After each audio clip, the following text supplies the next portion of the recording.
Assalamualaikum warahmatullahi wabarakatuh. Perkenalkan, nama saya Mesa Lestari, NPM 1962201018. Saya dari kelas 6A Akuntansi.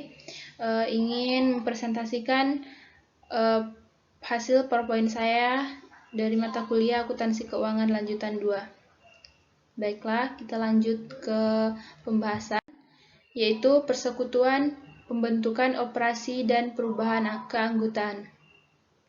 Persekutuan merupakan bentuk usaha yang populer karena mudah untuk membentuknya dan memungkinkan beberapa individu untuk menggabungkan bakat dan keterampilan mereka dalam suatu usaha bersama tertentu. Sifat entitas persekutuan.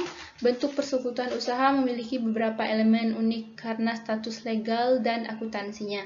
Regulasi hukum persekutuan. Akuntansi yang bekerja untuk persekutuan harus mempunyai hukum atau undang-undang terkait dengan persekutuan, karena hukum atau undang-undang tersebut menjelaskan hak-hak setiap sekutu atau partner dan kreditor pada tahap pembuatan, operasi, dan likuiditas persekutuan.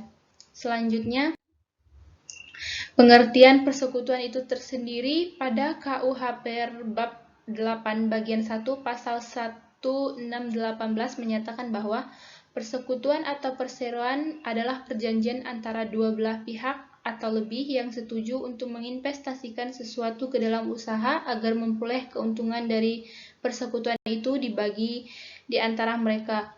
3 faktor terpisah, yaitu yang pertama, gabungan dua orang atau lebih untuk menginvestasikan sesuatu. Yang ketiga, usaha untuk laba.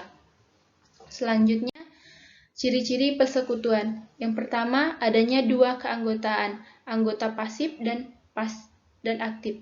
Yang kedua, sekutu aktif yang mengelola perusahaan. Yang ketiga, sekutu pasif hanya menanamkan modal saja. Yang keempat, tanggung jawab sekutu aktif tidak terbatas. Selanjutnya, karakteristik persekutuan. Yang pertama, ada mutual agency, limited life, unlimited liability, ownership of an interest in a partnership, participation on partnership profit, right to dispose of partnership interest, mutual liability.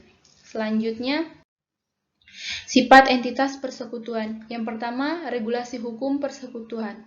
Hukum persekutuan diatur dalam Kitab Undang-Undang Hukum Perdata, KHU dan Kitab Undang-Undang Hukum dengan KHUD.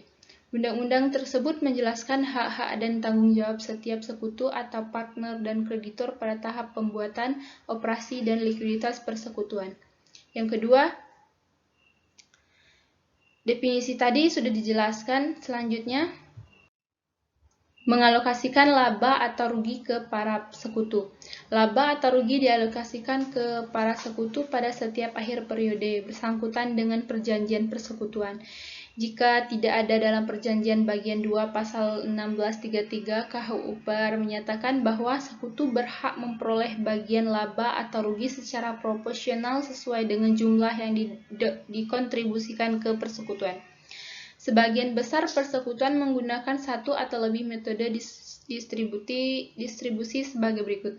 Yang pertama, menggunakan satu atau lebih metode yang ditetapkan sebelum atau preselected ration. Bunga atas saldo modal, 3 gaji kepada sekutu, 4 bonus kepada sekutu. Selanjutnya, laporan keuangan persekutuan. Dalam laporan keuangan persekutuan ada 3 laporan keuangan, yaitu laba rugi, laporan posisi keuangan, dan laporan arus kas, yang biasanya disusun pada akhir periode laporan. Yang selanjutnya ada perubahan keanggotaan. Perubahan keanggotaan persekutuan karena adanya yang pertama penambahan sekutu baru, yang kedua pengunduran diri sekutu saat ini. Baik, itulah yang dapat saya sampaikan. Lebih dan kurang saya mohon maaf. Billahi taufiq wa hidayah. Wassalamualaikum warahmatullahi wabarakatuh.